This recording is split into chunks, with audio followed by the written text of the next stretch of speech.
baisse importante et inattendue du déficit budgétaire au mois de juin, ce qui prouve la solidité de l'économie israélienne. Si vous vous intéressez au déficit budgétaire d'Israël, aux prêts hypothécaires, à la Chevrat HaCheshmal, la société d'électricité et aux startups, restez avec nous car comme chaque semaine, Daniel Guggenheim, docteur en économie, va nous expliquer ce qui a buzzé sur ces sujets cette semaine. Daniel Guggenheim, bonjour et bienvenue. Bonjour. Ça va ? Merci, oui. Alors, on va commencer avec une nouvelle sympa quand même, parce que je pense que beaucoup de pays européens nous envient. C'est le déficit budgétaire d'Israël qui a connu apparemment une baisse importante. Et comme on le sait, c'est quand même un indicateur de santé, ce fameux déficit budgétaire. C'est comme ça qu'on voit si un pays est solvable. Qu'en est-il pour nous ? Oui, tout à fait. Je dirais même une baisse importante et pour beaucoup d'économistes inattendue, pas pour ceux qui écoutent notre chronique, et on va m'expliquer. Pour préciser les choses, comme je fais d'habitude, quelques chiffres qui quand même montrent l'ampleur de la baisse. On était au mois dernier à 3,9% de déficit budgétaire par rapport à la production. Et ce mois-là, au mois de juin, malgré les efforts de guerre qui continuent, on n'est qu'à 3,3% de déficit. C'est très important, moins 0,4 en un mois. C'est énorme. C'est énorme. Et si on regarde d'ailleurs par rapport à juin 2025, c'est vrai qu'en juin 2025, c'était la guerre, juin 2026, on a une baisse de moitié. C'est-à-dire que l'année dernière, on était à 16 milliards de shekels de déficit. Et maintenant, on est à seulement autour de 8. Donc, c'est vraiment quelque chose de très important qui a été fait en un an. Alors, qu'est-ce qui s'est passé ? C'est surtout, depuis le début de l'année, une augmentation très importante des recettes fiscales, surtout d'ailleurs directes. On est, depuis le début de l'année, à 307 milliards de shekels, qui représente une augmentation de 11% depuis le début de l'année. Et au mois de juin 2025, on est à 45 milliards de shekels qu'on a eu en un mois de recettes fiscales. Et si on regarde par rapport à juin 2025, une augmentation de près de 30% en un an. Donc d'abord, c'est recettes fiscales. Elles viennent d'où ces recettes fiscales ? Alors, d'où ils viennent ces recettes fiscales. Le fisc dit qu'il arrive mieux à cerner l'argent noir. Il y a eu aussi je pense que c'est aussi des mesures fiscales qui ont été faites. C'est-à-dire, on a parlé ici de l'élargissement qui a été fait des madrigotements, c'est-à-dire des degrés d'imposition des gens. Et donc, on a un principe en économie, trop d'impôts tue l'impôt. Et lorsque on fait moins d'impôts, en vérité, le taux est moins fort pour les gens, alors il y a plus d'impôts, parce qu'aussi il y a de l'argent qui se libère. En fait, c'est très intéressant votre question, parce que je pense que c'est ça la réussite de Smotrich, malgré la guerre et tout ça, qu'il arrive à des situations comme ça. C'est qu'en fait, bien qu'il était libéral, il a fait une politique keynésienne. C'est quoi Keynes ? C'était un très grand économiste qui a sorti l'Amérique du problème de 1929 et qui a dit qu'il fallait faire une politique qui met du pouvoir d'achat, que ce soit aux entreprises, que ce soit aux particuliers, et que dans ces cas-là, même si on doit faire un déficit budgétaire, ça peut relancer l'économie. Et c'est exactement ce qui s'est passé depuis qu'il est là. Il a baissé un peu les impôts, mais surtout injecté énormément d'argent dans l'économie. Bien entendu, on a parlé, ils ont dit que la moitié de ce qu'on appelle le fonds pour le pitsoui, c'est-à-dire pour dédommager les gens, a été déjà donné. Donc c'est très important. Ils font essayer de faire ça rapidement, et ça met de l'argent dans l'économie. Ça évite, bien entendu, aux gens de faire faillite. Alors, maintenant qu'on a dit les chiffres, je voudrais quand même dire d'abord votre remarque très judicieuse, que le déficit budgétaire est un encre en hébreu Hogen pour les sociétés de notation pour vérifier si un pays est sauvable et pour donner sa note. D'ailleurs, on a appris cette semaine que Moody's a maintenu la note d'Israël. Et si on regarde, par exemple... Ils n'ont pas augmenté. Ils n'ont pas baissé, mais ils l'ont maintenu. C'est vrai. On est coté combien alors maintenant eux, ils disent BAA1. C'est dans leur chaque... Ça veut dire qu'on est... si on regarde... par rapport au taux que Israël paye sur les 10 ans, à mon avis, c'est autour du 4%. La France, maintenant, elle est plus ou moins à ça, et c'est très, très bon pour Israël. Maintenant, justement...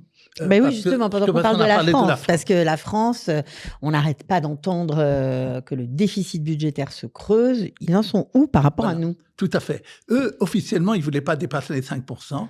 Comme ils n'ont pas de croissance et qu'ils ont des problèmes de recettes fiscales et des dépenses en plus à cause de la canicule, ils sont presque à 6% de déficit, entre 5 et 6. Les vrais chiffres sont ça. Et donc, c'est une situation, comme vous dites, très périlleuse par rapport à ce qu'on a, nous, en Israël. Donc, c'est une chose très, très importante à souligner. Donc, nous sommes en meilleure forme que la France. Oui, tout à fait. Du point de vue budgétaire, évidemment. Tout à fait. D'ailleurs, je pense qu'à part ce qu'on a dit de la politique keynésienne, il y a aussi en Israël le fait que, comme on a un pays qui est en défi depuis 48, voire même avant, toujours en général, les choses sont préparées à part le 7 octobre.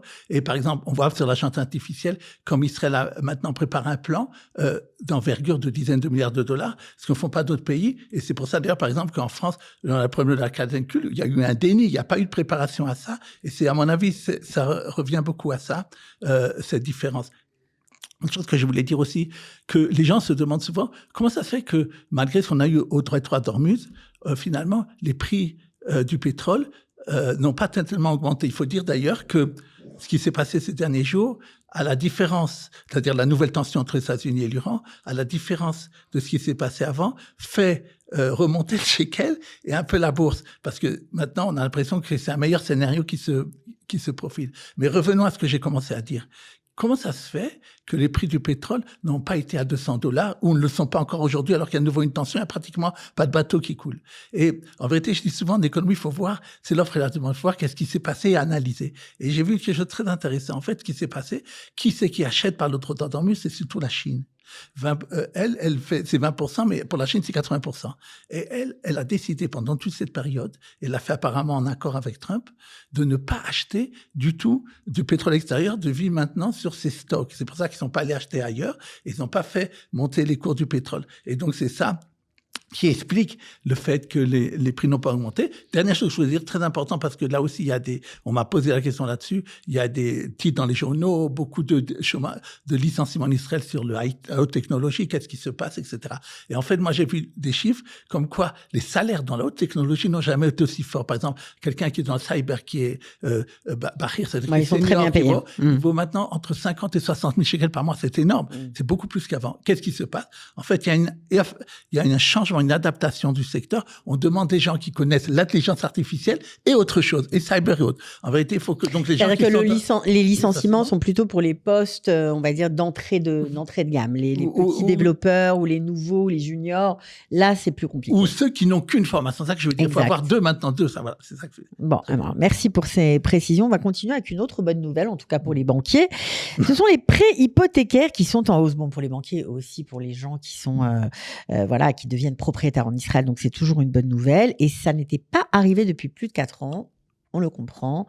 Est-ce qu'il faut s'en réjouir? Est-ce que c'est une tendance qui va s'accentuer? Alors, effectivement, comme vous dites, et la presse a titré « Record des mashkantaot », c'est-à-dire les prêts hypothécaires, comme vous avez dit.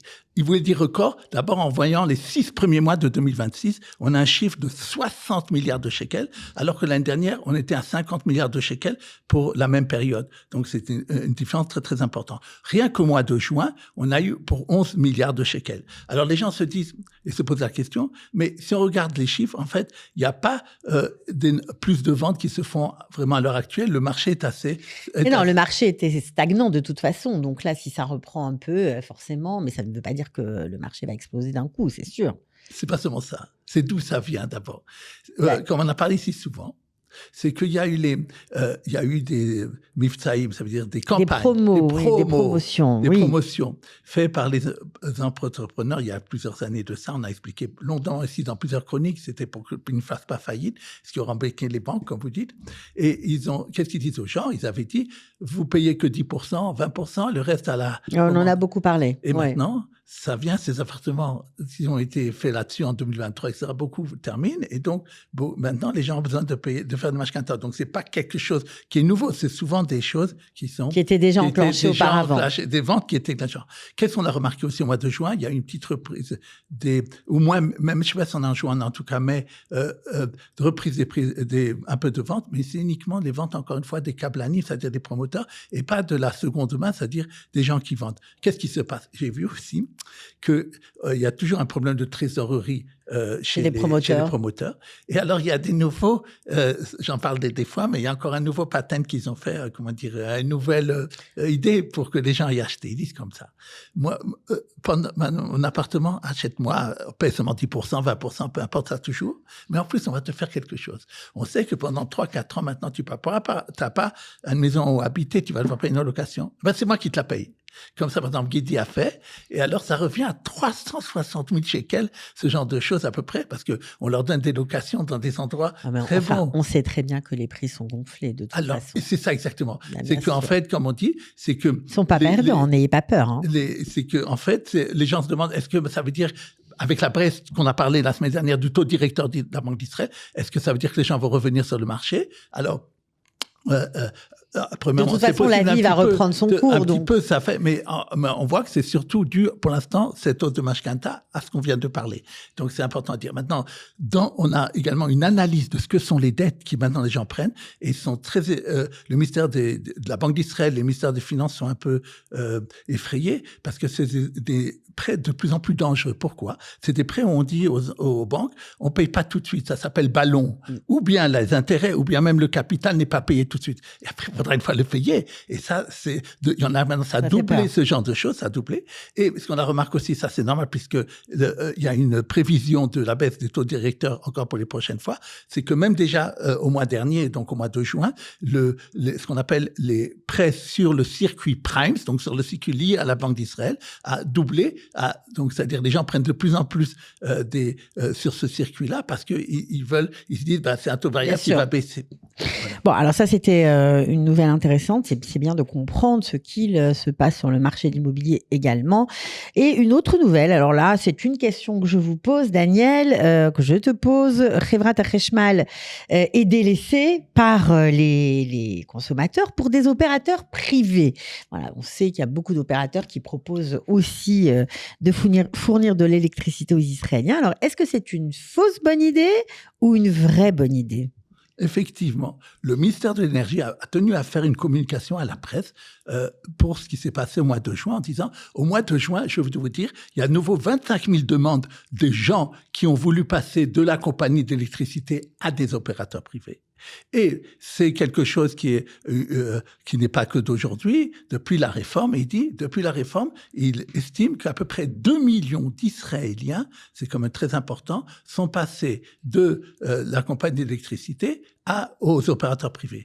Quel est l'intérêt de passer dans les opérateurs privés? Parce que les opérateurs privés proposent des circuits de paiement de coûts suivant au moment où on utilise l'électricité. On sait que les gens utilisent l'électricité surtout dans la journée. C'est le matin, c'est moins cher, c'est le soir. Voilà, c'est moins cher. Il y a des plages horaires. Voilà, il y a des plages horaires. Je sais pas, à 3 heures du matin, si vous faites machine à laver. Bien sûr, c'est moins cher. Moins cher. Et donc, ils disent que les réductions qu'on peut avoir peut aller de 7 à 20%. Et pour des gens qui sont des grands consommateurs, ça peut être très intéressant. Ça peut être très intéressant. Ils parlent de milliers de shekels qu'on peut faire d'économies par an. Oui. Donc, c'est important de souligner. Maintenant, moi, je trouve... Mais ça n'a pas motivé la compagnie d'électricité nationale à faire baisser ses prix ? Non, elle ne peut pas, apparemment, elle ne peut pas procéder ça. Alors, ce qui est intéressant, c'est la chose suivante. C'est que pour pouvoir aller chez un opérateur privé, il faut avoir ce qu'on appelle, en hébreu, money chacham, ça veut dire un compteur qui est intelligent. Or, beaucoup de maisons n'ont pas encore ça. Et si on veut le faire avant que la compagnie d'électricité, va le faire chez tout le monde dans plusieurs années, mais ça va durer un certain temps. Si on veut le faire avant et qu'on veut passer chez des opérateurs privés pour qu'ils puissent faire justement ces circuits, il faut payer 600 shekels. Et malgré cela, 1/3 des demandes au mois de juin ont été faites par des gens qui ont un compteur qui n'est pas intelligent. Donc, ils ont accepté d'investir, de payer, et même avant, alors qu'ils pourraient encore Mais quelques années. ça leur fait un panel de clients supplémentaires. Voilà, c'est intéressant pour ces opérateurs privés d'avoir de nouveaux Oui, clients, bien ça sûr. oui, mais je dis de la part des gens du public. Ah bah oui, ils préfèrent. Alors qu'ils auraient pu avoir gratuit Ils ne veulent pas attendre. Ils ne veulent pas attendre parce qu'ils pensent que pour eux c'est intéressant comme vous dites. Et c'est intéressant comme vous dites comme remarque aussi parce que là, ils ont tenu à souligner que maintenant 100 000 mégawatts de plus sont maintenant produits par les opérateurs privés. C'est pas seulement dans la répartition au niveau de la vente, mais aussi dans la production. Et ça aussi, c'est qui est maintenant à la concurrence. Et on espère, ils disent, comme Tite, il a dit, c'est la réforme la plus utile pour l'Israélien depuis les téléphones portables où on avait baissé les donc, on vous engage à regarder les opérateurs privés. Peut-être que ça pourra faire diminuer votre facture. Et on continue et on termine, Daniel, avec Scapion. Alors, Scapion, c'est une nouvelle start-up israélienne créée à peine depuis 1 an, qui cartonne, voilà, parce qu'ils ont trouvé un système pour détruire les nuées de drones. Donc, ça veut dire que fini les filets sur les bâtiments, voilà, nos pauvres soldats qui mettent des filets sur les bâtiments pour arrêter les drones parce qu'ils n'ont pas d'autres moyens de les arrêter. Et ben là, apparemment, il y a un système bien rodé qui fonctionne et ça marche très bien pour eux. Oui, effectivement. Ce qui a fasciné la presse économique israélienne, c'est le fait que cette société, comme vous avez dit, jeune, qui s'appelle Scapion, a réussi à collecter pour sa première collecte, qu'on a dit dans le jargon seed, ça s'appelle, 35 millions de dollars, donc presque 100 millions de shekels. Et donc, il y a des grands investisseurs privés qui ont accepté de mettre de l'argent dans une société dont c'est le début du projet. Le projet plaît, quoi. L'idée est géniale, puisque tout le monde la cherche depuis quelques mois. Tout à fait. Or, qui sont ceux qui ont créé cette société? C'est des gens qui sont issus de la société Raphaël, donc qui est connue comme industrie militaire. Et donc, c'est des gens qui connaissent le métier. Il y en a 20, ils ont 20 employés. Et ils disent la chose suivante.